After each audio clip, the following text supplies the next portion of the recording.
for joining us for another episode. Glad you stopped by. We do have a few articles that, look pretty interesting for the weekend going into this new work week. Things we might be paying attention to as we move going into Monday. Things we might want to put money into, things we might not want to put money into. Anyhow, let's check out the stories. So we've got a story here. It says Visa, PayPal, and Western Union among fall flurry of crypto trademark filings. And this is an article from Ryan Ozawa.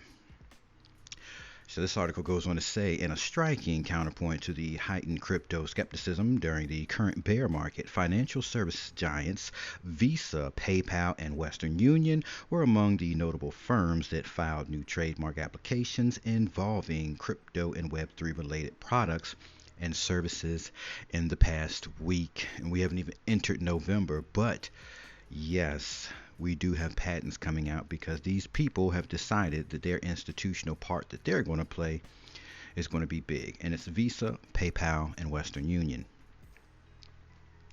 It goes on to say, according to Visa's filings, the firm is contemplating a cryptocurrency wallet, describing it as software for users to view, access, store, monitor, manage, trade, send, receive, transmit, and exchange digital currency, virtual currency, cryptocurrency, digital and blockchain assets, and non fungible tokens.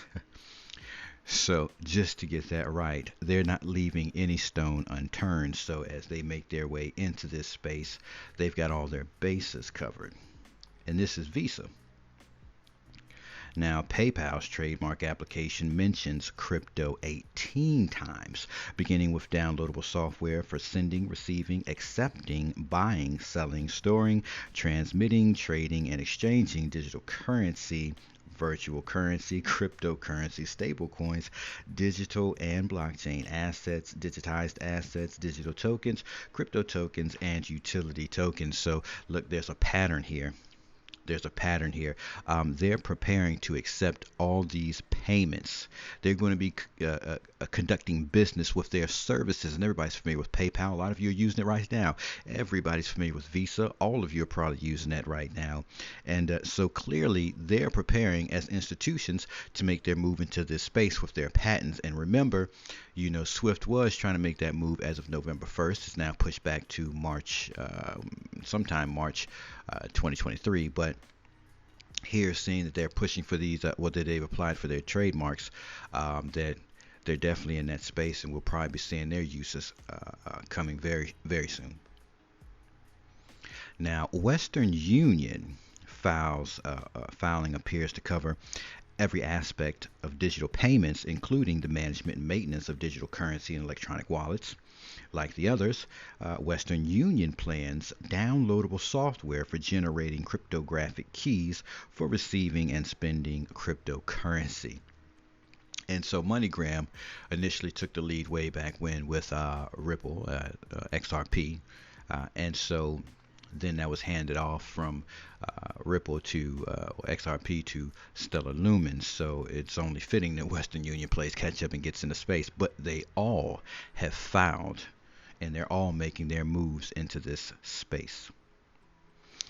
And it goes on to say, in October alone, Web3 and NFT filings have emerged from brands as diverse as musical instrument maker Fender, food giants Del Monte and Kraft, regarding its iconic Wiener Mobile, burger chain In and Out, snack maker Takis, wine and spirits company Moet Hennessy, auto racing firm Formula One, online betting platform DraftKings, and singer Lizzo. So listen, all of them are preparing to get these things will get able to use this technology and get their versions of how they're going to be using it out there and filed, because it's going to be so much easier for them to use this and cut out the middleman. Now, a middleman will exist for common people, but clearly what we're seeing here is, this is just October, and we're seeing all these people getting into space. Money, follow the money. right? You don't need to believe anything that you hear me talking about. You don't need to believe any of these articles that I'm reading. You don't need to believe any of this. You just need to be smart and follow the money. You know, the money. Just imagine the money's on a truck, and the truck's going down the road, and every now and then you're seeing $100 bills laying on the street in the direction that the money truck is going, right? So if you want to find the money, should you do? Follow that trail of money. And so this is no different. If you want to know where the money's going, clearly we're reading about it right now. But we're going to move on to another article. It says El Salvador and Lugano sign an agreement to spread Bitcoin adoption. And this article is brought to us by Matt DiSalvo. Article goes on to say El Salvador and the city of Lugano, Switzerland, have signed a memorandum of understanding on economic cooperation aimed at spreading Bitcoin adoption. And who else but Mr. Bukele would push something such as this? The partnership between the Latin American country and the Swiss city will support initiatives to drive the adoption of Bitcoin and other cryptocurrencies across their respective regions, as well as fostering the exchange of students and talents between El Salvador and Lugano, a Friday announcement by stablecoin issuer Tether said. Tether, the company behind the world's biggest stablecoin, USDT, is working to make Lugano a crypto hub where people can spend Bitcoin and stablecoins through an initiative called Plan B. This is just institutional adoption. This is just more information to help us see that that's what's going on. And, you know, again, if you're not in the space, why aren't you? It goes on to say, Salvadoran ambassador to the United States, Milena Mayorga, said in the announcement, my fellow Salvadorans and I are very excited by the promise of Bitcoin, and I look forward to seeing how this initiative will help increase access to economic security and economic freedom for all, one of the main goals of President Nayib Bukele's government. So they're literally pushing the envelope. You know, it was the United Nations, I believe, calling on Mr. Bukele to back down, or it might have been the International Monetary Fund. They might have been calling on, and I believe the United Nations tried to back that. And of course, the United States tried to also get in there and tell him what he's going to do, and you know, obviously he had to correct them. But to see here, they must be enjoying the use of this technology. And so they're pushing it, and we're going to see more countries, obviously, because of the institutional adoption, coming into this space. So wonderful news that is. And we've got another article here that says NFTs are going big in Latin America amid a crypto boom, right? Thank you, Mr. Bukele, because I'm sure you played a major role in this with the adoption of Bitcoin as legal tender. But I don't know. Let's check the article out.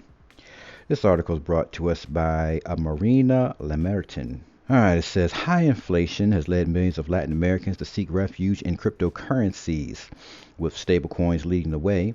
According to MasterCard, 51% of consumers in the region have made at least one transaction with crypto.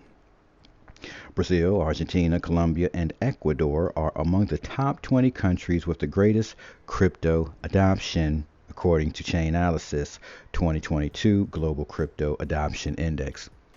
Do not be fooled. This is not the only place where you're going to see major adoption of cryptocurrencies, but it is important to see that right now it's really happening big time in Central America, quote unquote.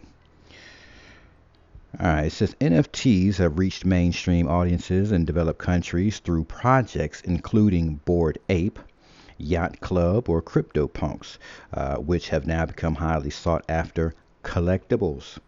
Latin American companies, by contrast, are investing in non-fungible token use cases, such as supporting local artists, allowing customers to resell airline tickets, or donating nonprofit organizations. And that's a pretty clever one. I've never heard of that.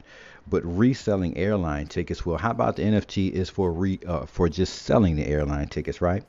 It's just data, remember, but I've never heard that one, and that was pretty interesting.